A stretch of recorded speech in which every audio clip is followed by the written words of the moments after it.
안녕하세요, 엠면입니다.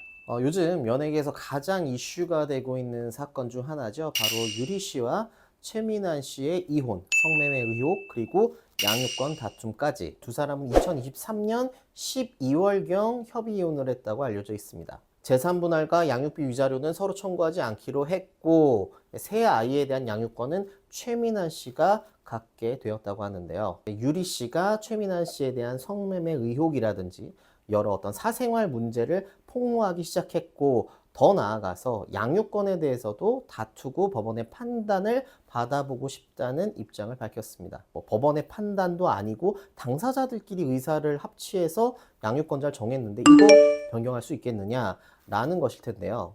민법에서는 친권, 양육권을 모두 변경 신청할 수 있도록 규정하고 있습니다.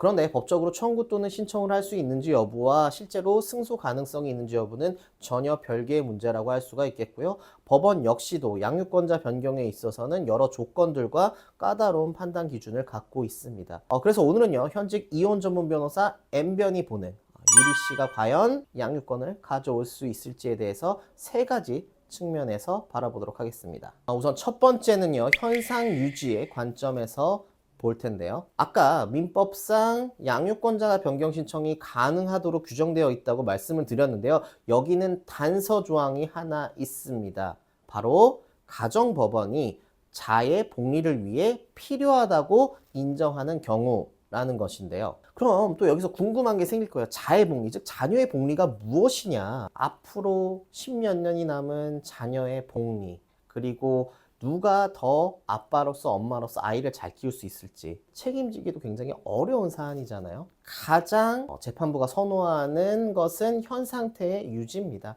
지금 상태 그대로 아이가 큰 무리 없이 어느 정도의 복지를 누리면서 성장하고 양육되고 있다면 지금의 현 상태를 유지해야 된다는 것이죠. 심지어 이런 주류적인 판례 경향을 악용하는 경우들도 있습니다. 이혼 사건 중에 엄마랑 살던 아이가 아빠를 보러 간다거나 아빠랑 살던 아이가 엄마를 보러 가는 거죠. 근데 시간이 돼도 안 와요. 그래서 전화를 해보면 아이가 가기 싫다고 한다, 아동학대를 당했다고 한다, 정말 갖가지 이유로 아이를 데리고 있는 겁니다. 나이가 어린 아이면 아이일수록 지금 같이 있는 엄마 또는 아빠와 애착관계가 더 두텁게 형성이 되고, 그런데 만약 지금 아이가 큰 무리 없이 어느 정도의 복지를 누리면서 양육되고 있다면 재판부는 아이를 지금 데리고 있게 된 경위가 어찌 되었든, 심지어 그것이 어떤 탈법적인 수단, 어떤 법을 악용하는 경우가 있었다고 하더라도 현 상태를 존중해서 지금 함께 있는 아빠 또는 엄마에게 양육권을 준다는 겁니다. 이 유리 최민환 이혼 양육권 다툼 사건에서는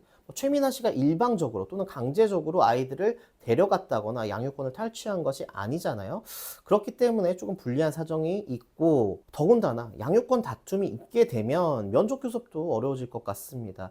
협의혼 당시에 엄마가 언제든 원할 때 아이들을 볼 수 있게끔 해줬다고 하는데, 하지만 이런 갈등 상황에 놓였을 때는 아마 제가 최민환 씨 변호사라고 한다면 아이들을 최대한 보여주지 않도록 할 거예요. 최소한에 그치고 애착 관계를 엄마가 아닌 아빠와 더 많이 형성하게끔 하겠죠. 현상 유지 관점에서는 아무래도 절대적으로 유리 씨가 불리할 수밖에 없는 싸움이 아닌가라는 생각이 듭니다. 두 번째는요, 양육 환경에 대한 측면입니다. 협의 과정을 보니까 처음엔 최민환 씨가 새 아이에 대한 양육비로 매월 200만 원, 그리고 5천만 원을 위자료 또는 재산분할 명목으로 주겠다, 이렇게 제안을 했다고 해요. 새 아이에 대한 교육비만 해도 월 800만 원 정도가 들고, 여러 가지 경제적 여건이나 이런 것들을 생각했을 때 협의가 되지 않아서 결국은 서로 어떤 재산상 청구를 하지 않고 양육권을 최민환 씨가 가지기로 했다, 이런 내용을 봤었는데요. 사실 이런 돈 문제가 많이 나오잖아요. 경제적 여건 정말 중요합니다. 아이들을 키움에 있어서 이보다 더 중요한 게 어디 있겠어요.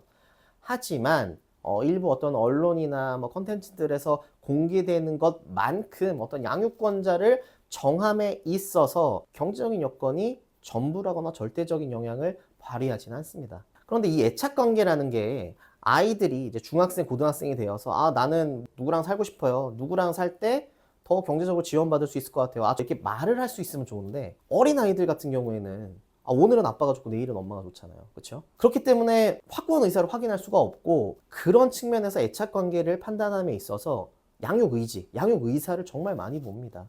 아이들이 아닌 엄마 또는 아빠가 아이들을 정말 키우고 싶은지 그 의지를 본다라는 거죠. 가장 최근에 유리 씨가 했던 그 인터뷰 영상을 봤는데요. 그때 당시에 그 양육권 협의에 있어서 많은 고민을 못했다고 하더라고요. 지금 당장 정말 힘든 결혼 생활을 벗어나고 싶었고 무엇보다 그 긴 재판 기간을 견딜 수가 없었다. 안타깝게도 너무 큰 실수를 하신 거예요. 그 이혼 숙려 기간이라고 하죠. 이혼 의사 확인까지 미성년 자녀를 둔 경우에는 3개월이나 시간을 줍니다. 그 기간 동안 어떤 변동사항이 있거나 철회를 하지 않고 그대로 유지를 했다는 것도 매우 불리한 사정인 것 같은데요. 그래서 저는 이 사건에서 가장 안타까웠던 건 최종적인 선택이라든지 지금의 힘든 상황 이런 게 아니라 그 3개월 동안의 시간, 적어도 그 시간 동안에는 충분한 기회가 있었을 텐데 변호사의 도움을 한번 받았으면 어땠을까? 이게 가장 안타깝더라고요. 지금까지만 밝혀진 내용으로 보자면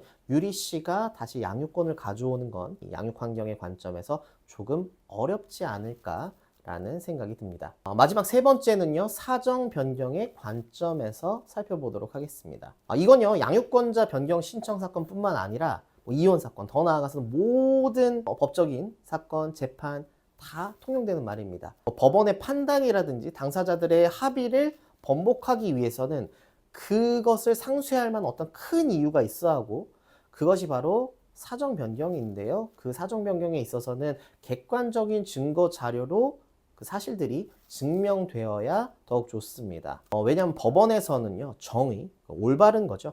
그 정의라는 가치도 매우 중시하지만 그것 못지않게 실무적으로는 그보다 더 많이 법적 안정성이라는 가치도 중시합니다. 그렇기 때문에 이거를 정말 법적 안정성을 깰 만큼 드라마틱한 사유가 있다. 그리고 아까 말씀드렸던 것처럼 객관적인 증거 자료를 통해 증명이 된다. 이것이 중요해지는 겁니다. 몇 년 만에 또는 1년도 채 되지 않아서 바꾼다? 이거는 법적 안정성을 너무 해치는 거죠.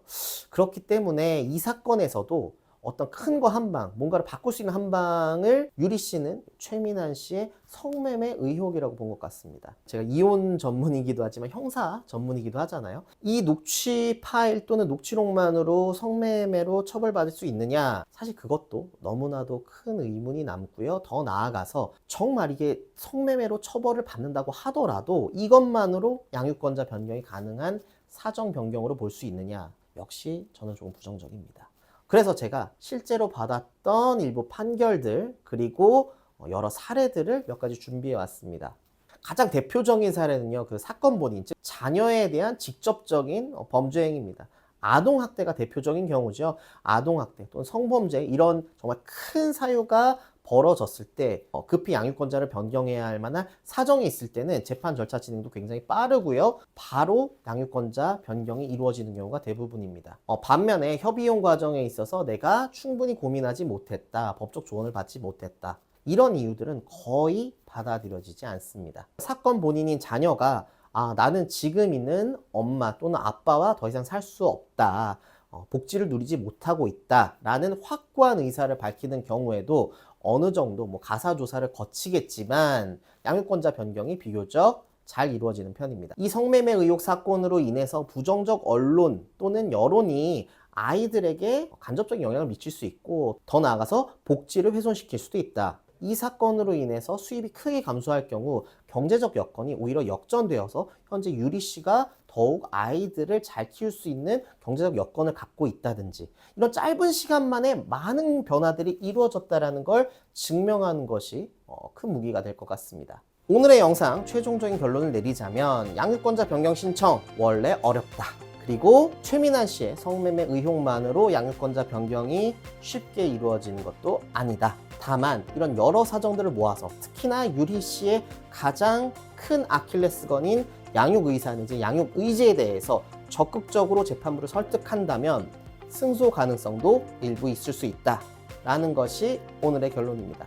오늘은요, 최근 가장 이슈가 되고 있는 유리, 최민환 이혼 사건 그리고 양육권 다툼에 대해서 이야기해봤습니다. 어디에서부터 시작해야 할지 모르는 이혼, 저희 N변의 이혼 상담은 언제든 열려 있습니다.